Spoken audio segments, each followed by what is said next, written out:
I mentioned AT&T, the title sponsor here at Pebble Beach. They've been partners for a long, long time. So many people that, play a big part in this, and we met one of those people yesterday who stopped by the set. Joining us now is the CEO of AT&T Communications, John Donovan. I don't know what that title means, but since we're in the communications business at AT&T, I'm guessing John is my boss, and John joins us now. Pittsburgh native, Notre Dame background, and joining us here for the AT&T Pebble Beach Pro-Am. If I said Pittsburgh could win, now you're talking Steelers here, John? Whatever you like. Okay. If the Steelers could win another Super Bowl or Notre Dame another national title? I think Steelers another Super Bowl. And the reason for that is we need to get back on top. Super Bowl count. We have to go get another one. How many Super Bowls have you gone to? How many have I gone to? Probably 10, something in that range. Have you gone to all the Steeler ones? Yeah. Steelers make you cry? Never. Never? Never. Notre Dame make you cry? Yeah. When? Fight song. Oh, that'll do it. Because it brings back all the memories, they flood back all at once. Were you there when Joe Montana was there? I was a freshman when he was a senior. Okay. And interestingly, that was, I guess it was 1979. I was there with Bob Golick, Chris Haynes, and Joe Montana on draft day listening to the calls coming in. They didn't have the same process they do now. The phone would ring and say, "You ready? We're going to take you the next round," and then they didn't. It was one of the most fascinating things that I've ever done in my life is to watch.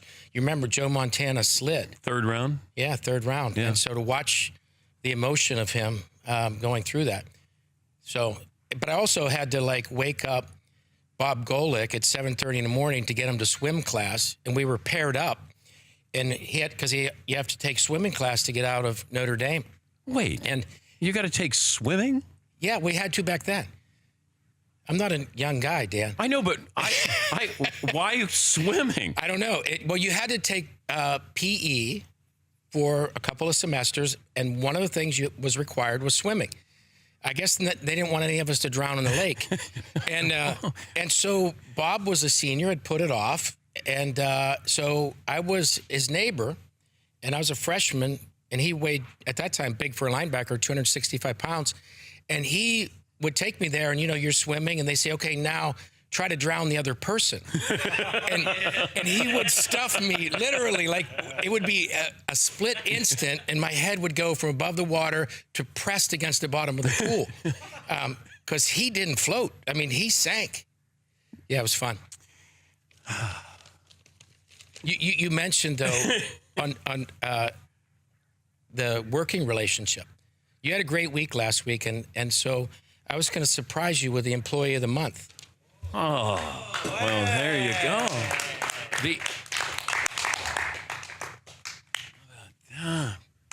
AT&T, and it says the best Employee of the Month, Dan Patrick, signed by John Donovan, and it's February 8th, 2019. When I'm looking at it, it looks like we spelled your name wrong. I'm sorry, it says Dean Patrick. But that's okay. But it's close. Close enough. Yeah, I'm all right with that. Yeah, no, I just cross it out. Okay. What do I get, with this? Parking spot? Another year. Another year doing that? Yeah. All right. Yeah. We'll take that. Dean Patrick.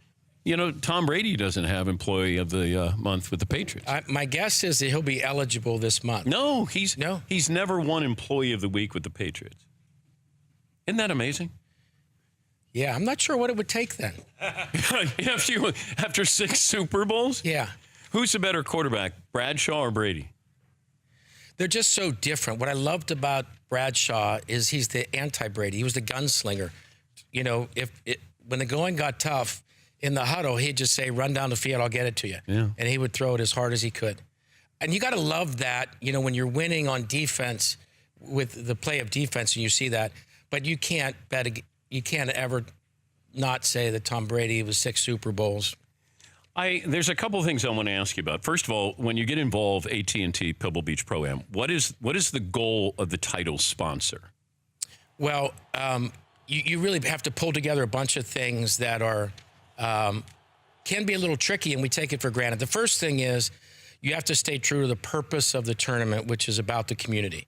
And so you can't get so caught up in the celebrity and the shows and the television and the winner and the trophy and the purse. You have to all the way go back.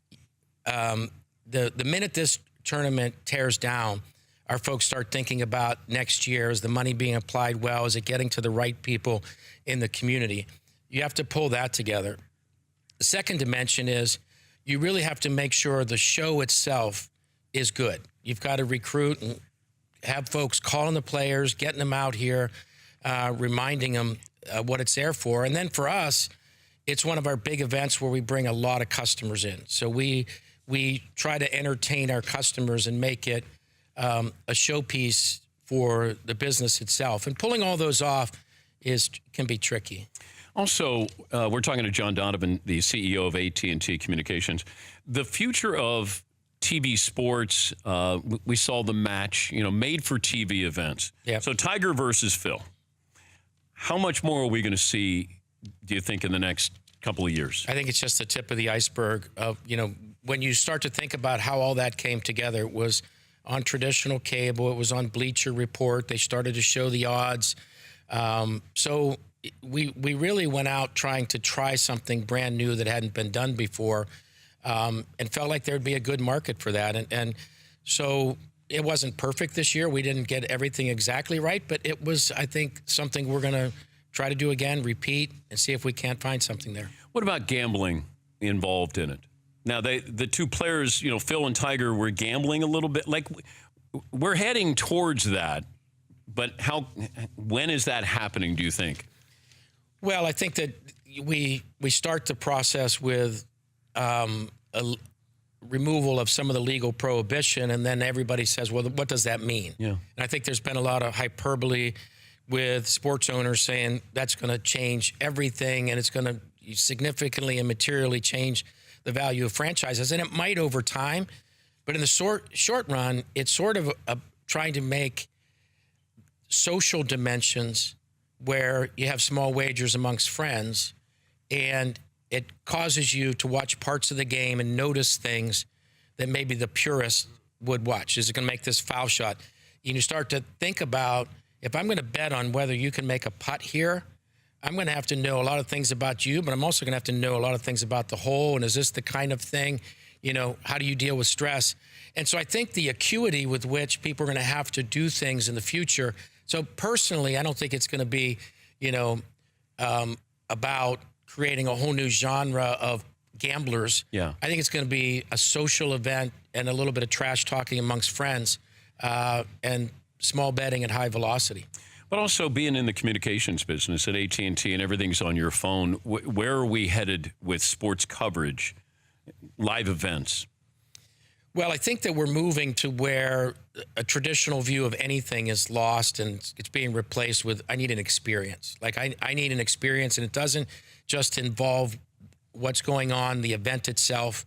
I need a whole bunch of things around it, whether that's connections to friends, whether it's social, whether it's the gambling dimension, whether it's the apps, the data.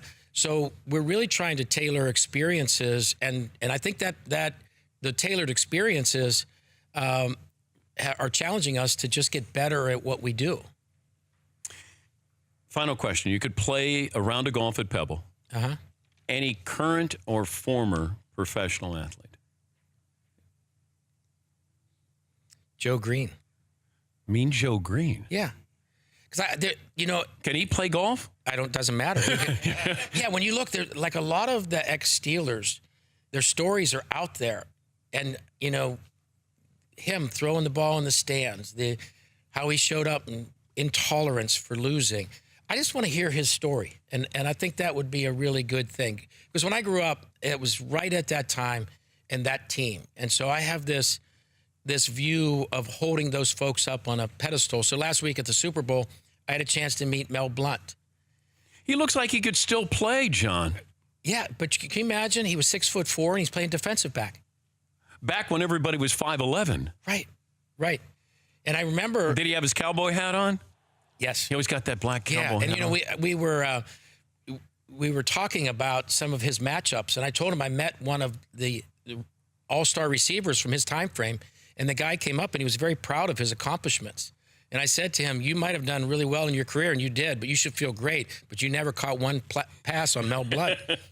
And he said, you're right. That was a bad matchup for me. It was a bad matchup for a lot of people. Yeah, exactly. Thank you for your support with the show. Thank you for the Employee of the Month. Even though it's misspelled, it doesn't matter because I know it came from your heart. Yeah, no.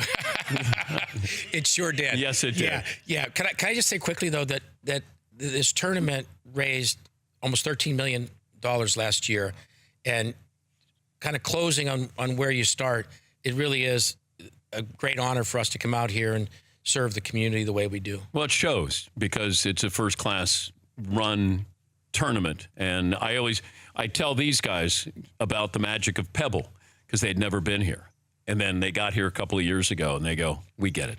And we're proud to have you on the team. You're a great guy, good human being. Thank you. And you do great work. Thank you, John. That's make sure we record that, so I'm going to play that back to John during my next contract. That's John Donovan, the CEO of AT&T Communications. That was yesterday. He stopped by, and good to have a partner like that, certainly if you're AT&T Pebble Beach Pro-Am. Yeah, Paul? Your Employee of the Month. Yep.